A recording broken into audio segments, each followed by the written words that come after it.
my passion is to become a teacher. Then for that, I just completed my graduation and post-graduation in commerce. Then joined as an assistant professor in a college. I just worked as an assistant professor for 3 years. So I just deal with both college students as well as the school students. Okay. Then I got an what we call as self-actualization. I have to do something for the society. Then I started my own company, which is an NGO, non-governmental organization. Its name is Dr.Hodophile Foundation. Started in the year 2022, and this is the 3rd year. But through our foundation also, we are giving focus for the student empowerment. Because empowering students only can change the society as well as our economy and the entire world. That's our vision of our foundation. So as this is our 3rd year, it is very happy to talk as a participant of national education. Thank you so much, Okay, sir. thank you very much for It is the also a opportunity. great pleasure to have Thank you you. here. Let's move on to the questions, sir. Sure, ma'am. How would you define holistic development and how does it help empower students? Okay, so let us start this question with a question. Okay, sure. Think that you are a student, ma'am. Yes. Okay, so as a student, what do you expect from an education institution? From an institution. Yeah. I would expect that all my doubts are getting cleared, Yeah. and I would expect that the teacher who is teaching the subject should have full knowledge about it. Sure, knowledge. Yeah, knowledge, and my own doubts should be getting cleared. And even if I ask 100 times, the teacher should be patient and Yeah. able to teach me. So you are talking about the academics. Yeah. Okay, but holistic education, it is not only focusing on academics. Okay, beyond the academics, there are a lot of factors, you know. Okay, and also she should support mentally, and she should support our health also, right? So physical well-being is also important. Yes. Mental well-being is also important. True. Emotional well-being also important.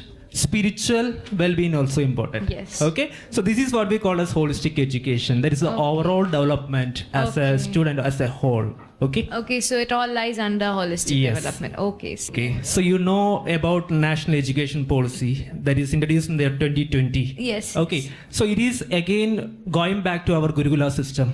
Okay, so how the schools or education institutions can integrate life skills in school? It's very simple. Okay, in Gurukula system, what the Guru will do now, they will be teaching the students through their practical experience. Right. Right? Right. So, in a school, a teacher must be very experienced person, teach from the experience, not sharing the bookish knowledge or academic knowledge directly. Right. If I want bookish knowledge, I can read. If I have a good language, I can read in my manner. Yes. But so what is the role of a teacher?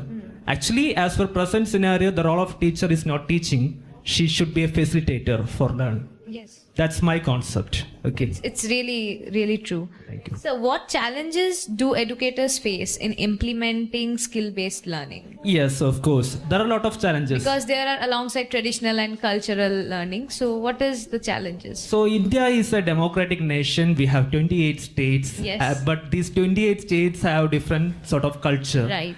And also coming to the education part also we have different culture. Culture and languages. Yeah, also. definitely. So as an education, what the challenges that we are facing now, there will be a target. Yeah. Okay, if I am teaching in 12th standard means your students must score good marks and our school reputation is very important. Yes. She should get first rank. Huh. Okay, because without that it will be a big trouble for the teacher. Yeah. So this target, if it is given to a teacher, whether she could teach from the experience or from the inner heart, no. It will be a what we call as machine level teaching. Yes. Right? Yes. So this will be the most important challenge that educator face. That is the pressure from the top level management. Yeah, like the target pressure. Yeah, that's will. Okay, sir. And sir, one last question I would like Sure. to squeeze in. What policy changes or initiatives are needed to promote holistic and skill-based development? Definitely. Okay. In an education institution, okay, actually NEP 20, it is a good policy as per my view, because it is again going back to Gurula system, and holistic education is given more importance. Okay. So the main policy that we should implement is that experiential learning, of course, because as a student, if I am studying in a classroom means I should get both theoretical knowledge as well as practical experience. So that's why we have arranged study tours, excursion and field visit. Okay, so if we are doing the same, definitely we'll be getting practical experience. But the system here is that they are doing, but it is not recordically done by the student. Okay, after the tour, the students are not given the opportunity to submit a report. Okay, that student, every student will be having a different experience, right? So they should report this one and should be submitted to the school, and the school must evaluate the same. Then only we will be able to analyze the output, what the students learn through that experience. Thank you so much. Thank you very much. Thank you for the opportunity. Thank you so much. It was great having you here.